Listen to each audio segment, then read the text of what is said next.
Higgins is live in Clintonville. Doug, what's been going on this morning?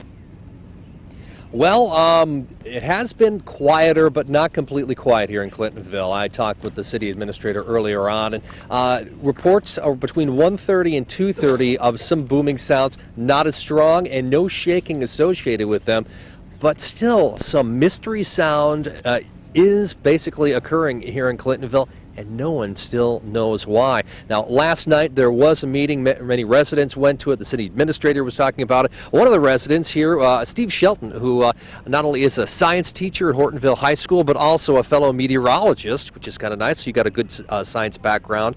You live in Clintonville. First of all, I want to ask you, what did it feel like? What did it sound like when you first heard the booms? Because you said you experienced them yourself. Right. On Sunday, everybody was talking about how these booms were going on Sunday night, and then we didn't hear them at all. But then when it came to Monday night, we're in the living room about around the 9 o'clock hour.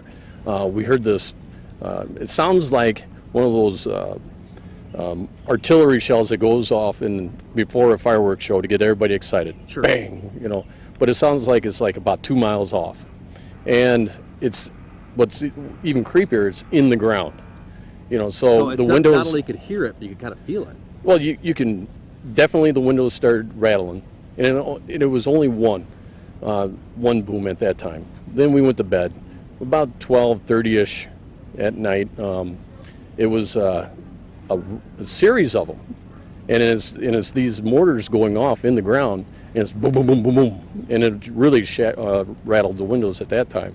And then there was another one at about 2 o'clock, and that was even harder, and it even woke up the dog at that point. So definitely real weird, creepy noises coming from the ground. And this is the thing is, there was a whole meeting last night, people asking questions saying, hey, is it this or is it that? There is things that have been ruled out, and I've got quite the list here. Sewer gases, explosives, military action, some geology has been ruled out, but they're still looking at that. Mining has been ruled out. What did you take away from the meeting? You saw it. What do you think residents were thinking about? Were they satisfied with the meeting, or are they just as perplexed as everyone else? Well, first of all, they did a real good job ruling out everything. I was really pleased with that. Second of all, the media really kept us informed. That was really good. I was really pleased with that. I think a lot of people took away from that meeting is that they feel it's a lot.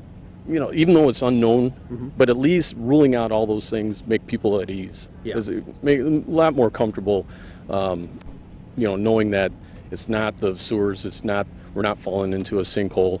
They laid out they talked about how the ground's still stable. It's not like sinking or anything like that. So I was pleased. Yeah. So the big problem is still nobody knows, though, what's causing it. But it's not hurt anybody. It's not even caused any effects other than rattling windows here in Clintonville. So it's a mystery that continues, but I'm going to keep an eye on it. I actually heard a rumbling sound around 5 o'clock in the morning, but I can't rule out if it was due to thunder, because there was some lightning and thunder in the distance at around 5 a.m. I was guessing that it was probably around western Shawano County when that was happening. But right now, I'll throw it back to you, and so far, things have been quiet since 5 a.m. Thanks, Doug.